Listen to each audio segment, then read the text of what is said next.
चीज और बता रहे हैं, गेहूं की फसल के लिए कोहरा क्यों जरूरी है। यानी गेहूं की फसल के लिए इस समय क्या है, गेहूं हो रहा है ना, और कोहरा भी पड़ रहा है। तो देखो सुनो, ध्यान से सुनना है, बिल्कुल इधर देखो ध्यान से। गेहूं की फसल के लिए कोहरा कई तरह से फायदेमंद है, यानी कई तरह से फायदेमंद है। कोहरा हवा में नमी की मात्रा को बढ़ाता है। कोहरा हवा में नमी की मात्रा को बढ़ाता है।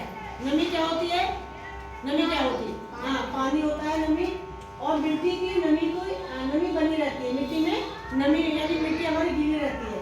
यह गेहूं के पौधों को बढ़ने और विकसित होने की मदद करता है। यानी विकसित यानी ऊंचा बढ़ते रहते हैं, विकसित कहते हैं पौधे हमारे बढ़ते रहते हैं।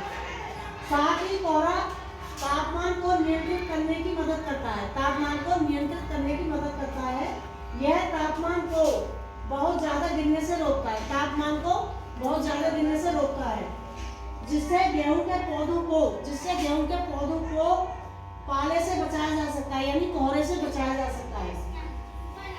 कोहरा बाष्पोत्सर्जन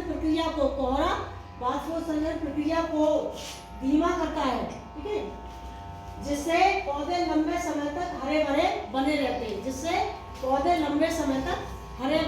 रहते हैं। कोहरे से मृदा से भी नमी रहती है, जिससे सूक्ष्म जीवों के विकास में सहायता मिलती है।